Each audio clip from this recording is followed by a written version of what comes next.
Boy, Second Chronicles 22 has got a bit of a twist in this kingdom uh, drama that's been going on. So let's jump in here. Verse 1, and the inhabitants of Jerusalem made Ahaziah, his youngest son, king in his stead. So Ahaziah is the youngest son of Jehoram. Remember, basically, during that disease, all of Jehoram's family was wiped out, basically, except his youngest son. So there was at least one person left who's a descendant of David to continue that reign forward, basically. So God still fulfilled his promise that he made to David, that that line would still continue so the Savior could come. That's the light of Jerusalem, the light of Judah and Israel that would come through his line. So Ahaziah was spared, not because of Ahaziah, but because of King David centuries earlier. So they made him king, for the band of men that came with the Arabians to the camp had slain all the eldest. So Ahaziah, the son of Jehoram, king of Judah, reigned. So the men were killed by the Arabians that invaded, not so much the disease. Verse 2, 42 years old was Ahaziah when he began to reign, and he reigned 1 year in Jerusalem. His mother's name was also Athaliah, the daughter of Omri. Now, if you remember from 2 Kings, there's something important about her name. It might sound familiar. Verse 3, he also walked in the ways of the house of Ahab, meaning idolatry, wickedness, selfishness, pride, lots of problems. For his mother was his counselor to do wickedly. So it was his mom that convinced him to do wickedly, Jehoram's wife. She was in on it to deal wickedly. Verse 4, wherefore he did evil in the sight of the Lord, like the house of Ahab, for they were his counselors after the death of his father to his destruction. So he got very terrible advice from the wrong people, and that's steering him the wrong direction.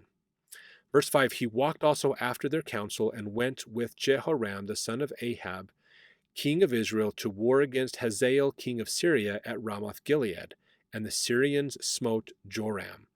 So he was there. He was a part of this problem, the second series of this problem, basically. So Jehoram went, remember Ahab died. Ahab and Jehoshaphat fought Syria. Ahab died. Jehoram was the next leader of Israel, and he was smitten there too. Ahaziah went with him, and Jehoram got smitten in that battle as well, probably seeking revenge for his dad, and he died at the hands of the Syrians too. Verse 6, and he returned to be healed in Jezreel because of the wounds which were given him at Ramah when he fought with Hazael, king of Syria. So Jehoram didn't die in the battle, but he was severely wounded in it.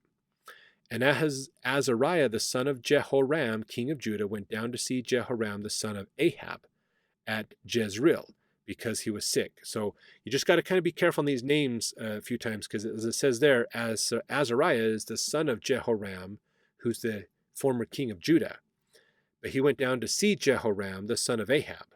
So you kind of have to watch. There's two people named Jehoram in here you got to be careful with. Verse 7, and the destruction of Ahaziah was of God by coming to Joram. So going and visiting him was not what he should have been doing. For when he was come, he went out with Jehoram against Jehu the son of Nimshi, whom the Lord had anointed to cut off the house of Ahab. So that's what was happening here. Ahaziah partnered up with Joram to go after this person who punished him. And off the top of my head, I'm confusing it, I know, with another story. But if you go into Kings, 2 Kings, you can hear that story of Jehu, who was anointed to cut off the house of Ahab, because Ahab and his family were in bad shape, and their wickedness was horrible, and they needed to go. And Jehu was raised up to take care of that. Verse 8, and it came to pass that when Jehu was executing judgment upon the house of Ahab, and found the princes of Judah and the sons of the brethren of Ahaziah that ministered to Ahaziah, he slew them. And he sought Ahaziah, and they caught him, for he was hid in Samaria, and brought him to Jehu.